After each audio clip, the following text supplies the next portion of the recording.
नहीं, कुछ नहीं होगा। नहीं, डरने की बात नहीं है। मुझे तो उसको गालियां देने भी नहीं आती। टीचर, तुम जल्दी से मुझे अच्छी अच्छी करारी करारी गालियां फ्रिज में सिखा दो। वो कोई अनपढ़ और गंवार गुंडा नहीं जिसे तुम गालियां देना चाहती हो। वो बहुत शरीफ और नेक इंसान है। वो तुम्हें कैसे मालूम? मैं उसे अच्छी तरह जानती हूँ। और अगर तुम उसके बारे में जानना चाहती हो तो आओ मेरे साथ। आओ ना।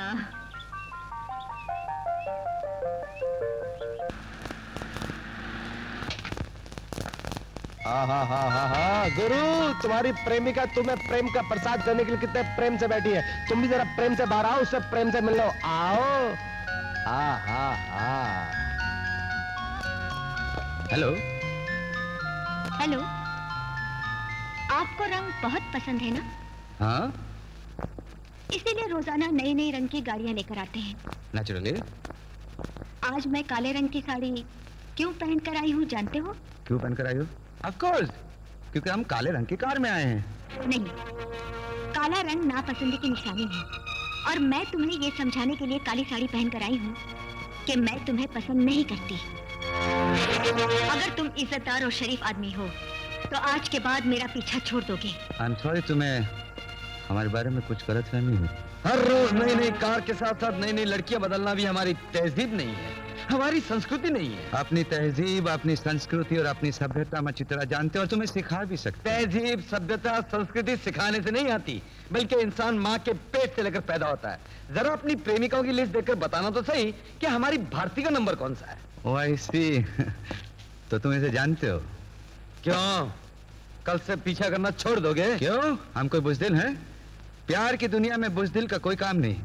और सुनो, तुम तो क्या, अगर तुम्हारा बाप भी आ जाएगा ना तो हमें नहीं रोक सकता। हम इस लड़की से प्यार करते हैं और इसी लड़की से शादी भी करते हैं। शाबाश! उस दिन तुमने बड़ा सीना ठोक कर कहा था कि शादी बुजुर्गों की मर्जी से होनी चाहिए। यही हमारी सभ्यता है, यही हमारा धर्म है। आज कहां गया तुम्हारा धर्म? यही है तुम्हारी सभ्यता की राह चलती है, गरीब लड़की का पीछा करो, उससे इश्क मोहब्बत की बातें करो। तुम्हें शर्म नहीं आती? और उस दिन तुमने ये भी कहा था कि प्यार में कोई अमीर नहीं है, कोई गरीब नहीं है, कोई भेदभाव नहीं है, और इस वक्त तुम हमारे प्यार में रुकावट बनने की कोशिश कर रहे हो। तुम्हें शर्म नहीं आती? इतिहास गवाह है कि तुम जैसे अमीर लड़कों ने गरीब और मासूम लड़कियों की जिंदगी बर्बाद कर डाली। और इतिहास इस बात का भी गवाह है कि जब सलीम और अनारकली शादी करके एक दूसरे को हो जाना चाहते थे, उस वक्त तुम जैसे तीसरे आदमी ने आकर उनकी कब्रें खोद दी और उनकी मोहब्बत को हमेशा हमेशा के लिए दफना दिया। क्या बात है, ये क्या हो रहा है? आपके बेटे को शादी की बहुत जल्दी है, फौरन शादी करवा दीजिए इसकी। चलो भारती। राजेश्वर, ये हम क्या सुन रहे हैं? हम तो तुम्हें फैक्ट्री की जिम्मेदारी देना चाहते थे। क्या तुम जिम्मेदारी इस तरह निभाओगे? चलिए, हम आपसे बात करने ही वाले थे। आओ, चलो हमारे साथ आओ। अरे हम दोनों के भी तो जवान बेटे हैं, उन दोनों में से किसी एक को मैनेजर बना सकता था वो, लेकिन बना दिया अपने बेटे राजेश्वर को उसने। क्या है, मजाक है? कभी उसका पोता हमारे मामला में टांगा डालना शुरू किया तो हमारी आमदनी की टांगा काट को ले जाएंगे ना? अरे कोई टांग वांग नहीं कटेगी। हम लोगों के पास हमारा प्राइवेट बैंक नहीं है क्या? है खामखा धर्मराज को मत भड़काओ। कहीं लोगों की नजरों में मंदिर वाला खजाना आ गया ना तो मुंह छुपाने के लिए हमें सांपों के बिल में घुसकर रहना पड़ेगा। नमस्ते मास्टर जी। नमस्ते, आइए बैठिए। देखिए मास्टर जी, कल 15 अगस्त आजादी का दिन है, इसलिए हमारी फैक्ट्री के चीफ श्री धर्मराज जी के बेटे राजेश्वर बाबू झंडा वंदन के लिए यहाँ आ रहे हैं। जो हुक्म। अरे जो हुक्म वगैरह कहने से काम नहीं चलेगा मास्टर जी। देखो, वो इस जगह के लिए नए हैं और इस बात का अच्छी तरह से ख्याल रखना है कि उन्हें यहाँ किसी किस्म की कमी महसूस होने ना पाए। जी हाँ। अरे जी हाँ वगैरह कहने से काम नहीं चलेगा मास्टर जी। अपने बच्चों को ये वंदे मातरम वातरम आता है कि नहीं? वंदे मातरम के बारे में मालूम नहीं, लेकिन जन गण मन बहुत जम के गाएंगे। ओहो, जमकर गाएंगे, सिर्फ वो कहने से काम नहीं चलेगा। अपने स्कूल में वो तिरंगा झंडा वंडा है कि नहीं? पप्पू। जी पिताजी। देखो, अपना राष्ट्रीय ध्वज लेके आओ, जाओ। हाँ। सुनो, अगर हमारे स्कूल में कोई गड़बड़ है तो हम आपस में बैठकर उसे हल कर लेंगे। यही डोनेशंस वगैरह वगैरह के बारे में। हाँ। ये रहा झंडा। अरे छी छी छी छी, ये क्या? इतने सुराख चूहों ने कतर लिया है क्या? जी हाँ, जिस तरह अमीर इस देश को कतर कतर कर खा रहे हैं, उसी तरह इस झंडे को चूहों ने कतर कर खा लिया है। ए मास्टर, अपना ये भाषण, ये सबक बच्चों को सुनाना वो तुम्हें गौर से सुन लेंगे। अगर तुम हमें सुनाओगे ना तो इस झंडे की तरह हम तुम्हें कतर कर रख देंगे। और कान खोलकर सुन लो, कल झंडा बदल का जश्न यहाँ बहुत शानदार तरीके से होना चाहिए, समझे?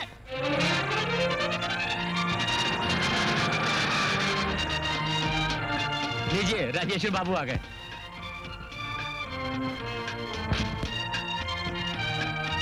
वेलकम वेलकम राजेश्वर बाबू। मास्टर जी नमस्कार। नमस्कार।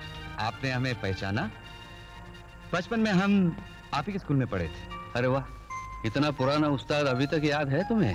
सर आपको कैसे भूल सकते हैं, आपके पढ़ाने का तरीका, आपके वो जोक्स, वाह क्या बात थी सर। आप जोक सुनाया करते थे, हंसते हंसते हमारे पेट में बल पड़ जाया करते थे। अच्छा अच्छा। हाँ, ये कमबख्त पेट है ही ऐसी चीज, खुशी हो या दुख, इसमें हमेशा बल पड़ जाते हैं। अरे आप खड़े क्यों हैं, बैठिए ना। It's alright sir. Master ji, flag hoisting में अभी थोड़ा सा टाइम है, क्यों ना पुरानी यादें दोहराई जाए, कोई जोक वोक हो जाए। हाँ, हो जाए हो जाए। आप जोक सुनना चाहते हैं? ऑफ कोर्स मास्टर जी, कोई अच्छा सा मजेदार जोक सुनाइए। हम लोगों को 6 महीने से तनख्वाह नहीं मिली है। मास्टर जी, हमने आपको जोक सुनाने के लिए कहा था। मैं जब भी इस बात का जिक्र फनराज जी से करता हूँ, ये खिलखिलाकर हंस पड़ते हैं। इसलिए मैंने सोचा इस मौके पर सुनाने के लिए इससे अच्छा जोक और क्या हो सकता है। मिस्टर फनराज, ये हम क्या सुन रहे हैं? पिछले 6 महीने से आपने इन लोगों को तनख्वाह क्यों नहीं दी? राजेश्वर बाबू, अगर आप पूछते हैं कि क्यों नहीं दी, तो इस क्यों की बहुत सारी वजह। I don't want any bloody explanations. आधे घंटे के अंदर अंदर इन सब की तनख्वाहें मिल जानी चाहिए, उसके बाद झंडा लहराया जाएगा। उस्ताद को भूखा मारते हो और स्टूडेंट से देश के झंडे को सलामी दिलाते हो। अरे झंडे का अपमान है, देश की तौहीन है। At once I want it done. गो।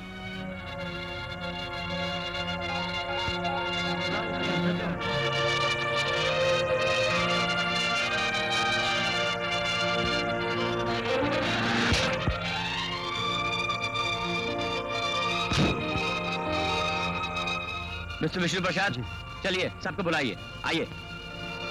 चलिए आइए सब लोग।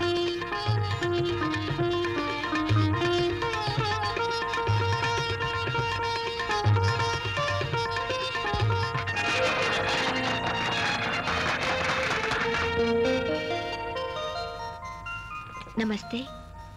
अरे आप? जी हाँ, विष्णु प्रसाद मेरे पिताजी हैं। अरे बाप रे, मर गए। इसका मतलब है आप हमारे उस्ताद की बेटी हैं? हाँ?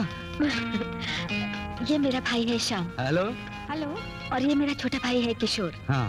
मेरा नाम किशोर नहीं है, पप्पू है, पप्पू। हेलो पप्पू, बहुत अच्छा नाम है। हम लोग इसे प्यार से पप्पू पुकारते हैं। लोग आपको प्यार से क्या पुकारते हैं? हाँ? मैंने आपको गलत समझा, बुरा भला कहा। हाँ। उसके लिए आपसे क्षमा चाहती हूँ। हाँ। नहीं, नहीं, आपने बिल्कुल कुछ बुरा भला नहीं कहा, सही कहा, एब्सोल्युटली करेक्ट। आज मुझे पता चला कि अमीर इंसानों के सीने में भी एक हमदर्द दिल होता है जो दूसरों का दुख दर्द समझ सकता है। अब मैं कभी काली साड़ी पहनकर आपके सामने नहीं आऊंगी। जी? जल्दी करो। संभाल के रखो। शंकर, वो जो दाएं बाजू बक्से रखे हैं ना, उनको अनुराधा मेडिकल स्टोर में दे देना। हाँ मालूम है यार। जरा आंख खोल के माल देना, कहीं गलती से तुमने नकली दवाओं के बक्से किसी और को दे दिए तो हम सब मारे जाएंगे और मालिक तो मेरी जान ही ले लेगा। अरे फिक्र मत करो, ये दवाइयाँ तो मैं रोज देने जाता हूँ। आज तक कभी कोई गड़बड़ हुई है क्या? कौन सी नकली दवाई है इस लॉरी में? चल बे, अपना काम कर, सुबह सुबह चला के आया क्या? अबे मुंह संभाल के बात करना तो मुंह तोड़ दूंगा। उतारिए नकली दवाई इस लॉरी में से। उतारता कि नहीं? अरे अरे भाई साहब, अपना काम करो ना, बड़े लोगों के बीच टांग क्यों अड़ाते हो? बड़े लोग? अभी देखता हूँ बड़ों को। हट। मेरी लॉरी में जो नकली दवाइयों के बक्से रखे हैं, क्या वो तुम्हारे हुक्म से रखे हैं? और अगर रखे हैं तो फौरन उतार दिए जाएं।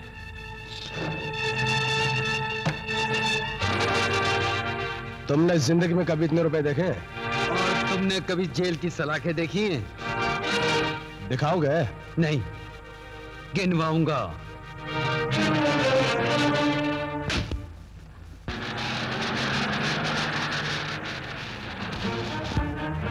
हरामी, सुअर, कुत्ते के पिल्लो, वो तुम्हारे सामने ट्रक लेके चला गया और तुम यहाँ पे तमाशा देख रहे हो? हट।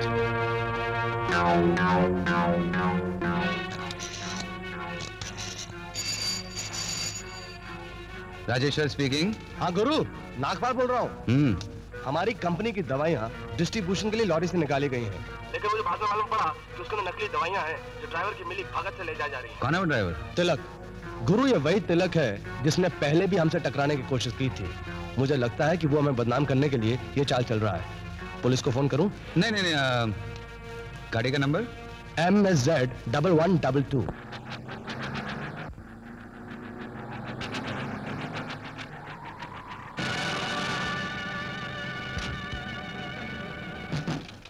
ट्रक वापस लो। क्यों? तुम ट्रैफिक पुलिस वाले हो क्या? हम इस ट्रक में रखी हुई दवाइयों के मालिक हैं। मतलब आप सिर्फ नकली दवाइयां ही नहीं बनाते, बल्कि मुजरिमों को अपना दोस्त भी बनाते हैं। Shut up! स्काउंड्रल, हमें सब पता चल चुका है। हमसे जाती दुश्मनी का बदला लेने के लिए तुम और लोगों के साथ मिलकर हमें बदनाम करने की कोशिश कर रहे हैं। अरे कौन किसको बदनाम और धोखा देने की कोशिश कर रहा है, इसका फैसला पुलिस स्टेशन में हो जाएगा। Police station? Good, very good. हमें देखते ही रंग बदलना शुरू कर दिया।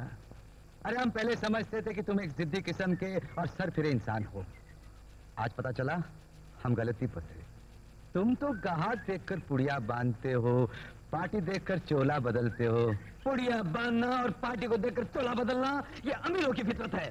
हम फजूल की बातों के आदी नहीं है। ट्रक को वापस लो। मैं तुम्हारा नौकर नहीं हूं कि तुम जो हुक्म दोगे मैं वही करूंगा। खबरदार, ये हमारी और हमारी कंपनी की इज्जत का सवाल है। तुम्हारा ट्रक 1 इंच भी आगे नहीं बढ़ेगा। अपनी कार को रास्ते से हटाओ, वरना इज्जत के साथ साथ अपनी कार को भी खो बैठोगे।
लगा लो हथकड़ी से, चल दे। ये क्या इंस्पेक्टर, इस मामले में हम दोनों शामिल थे। क्या तुम्हारी हथकड़ी अमीरों से डरती है? हथकड़ी अमीर या गरीब को नहीं, सिर्फ मुजरिम को लगाई जाती है। जाने दीजिए सर, इन छोटे लोगों को मुंह नहीं लगा करते। अच्छा, हम छोटे हो गए। चलिए, आज जिंदगी में ये सबक तो सीखने को मिल गया। ये तो मालूम था कि शरीर बेचने वाली को वेश्या कहते हैं, लेकिन अपने फर्ज को बेचने वाले, अपनी वर्दी को गिरवी रखने वाले को क्या कहते हैं, ये शायद पुलिस स्टेशन में जाकर सीखने को मिल जाए। ले जाओ इसे, और तुम दोनों इस लॉरी को गाइड करो। राजेश्वर, तुम मेरी गाड़ी लेकर घर चले जाओ, मैं बाद में आ जाऊंगा। जाओ। हवलदार, देखा उस हरामजादे ने कितनी अच्छी गाड़ी को बर्बाद करके रख दिया। हाँ साहब। सिगरेट पियोगे? लो, पियो। Thank you. अरे यार, तुम भी पियो। अरे पूरा पैकेट रखो यार। Thank you sir. एंजॉय।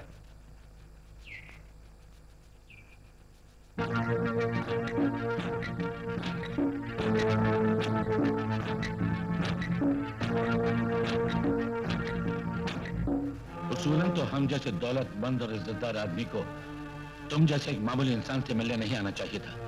लेकिन धर्मराज जी, मजबूरी बाज औकात बादशाह को फकीर से मिलने पर मजबूर कर देती है। बिल्कुल सच कहा तुमने। खैर ये बताओ, हुआ क्या था? हम असलियत जानने आए हैं। आपकी फैक्ट्री से असली दवाइयों के नाम पर नकली दवाइयां मार्केट में भेजी जाती हैं। ओह नो, इट्स इम्पॉसिबल, ऐसा हो ही नहीं सकता। सर, किसी को पहली बार पता चले कि उसकी पत्नी बदचलन है या उसका बेटा आवारा है तो वो कभी नहीं मानेगा। उसी तरह आप भी नहीं मान रहे।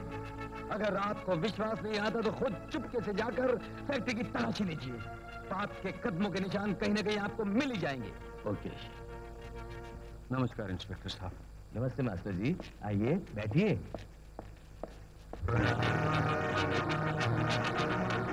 शारदा,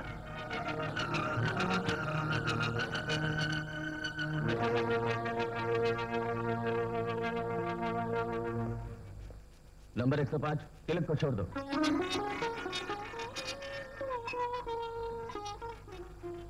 चल बेटा।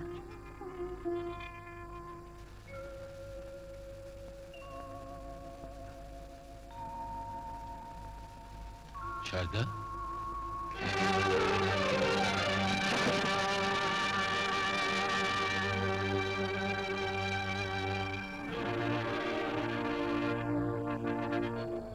भाई साहब। जी साहब।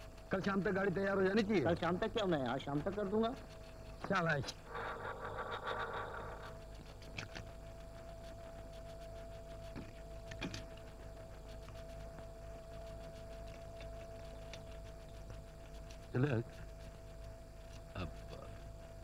तिलक, तुम्हारे कहने के मुताबिक हमने अपनी सारी फैक्ट्री छान डाली, लेकिन नकली दवाओं का वहां कहीं नामो निशान तक नहीं मिला। घर के चोर को तो भगवान भी नहीं पकड़ सकता। सच कह रहे हो तुम। इसीलिए हम तुम्हें यूनाइटेड फार्मास्यूटिकल एंटरप्राइजेज में नौकरी देना चाहते हैं। अचानक मुझ पे ये मेहरबानी क्यों? हमारी कंपनी में कोई गलत काम हुआ है या नहीं, ये तो भगवान ही जानता है, लेकिन तुम पहले इंसान हो जिसने किसी गलती की तरफ इशारा किया है। हालांकि हमारे पास कोई सबूत नहीं है, फिर भी हमें पूरा विश्वास है कि तुम जो कुछ भी कह रहे हो वो सच कह रहे हो। और साथ ही साथ हमें यह भी विश्वास है कि तुम जैसे शरीफ और ईमानदार आदमी की वजह से हमारी कंपनी बहुत तरक्की करेगी। Thank you sir, thank you very much.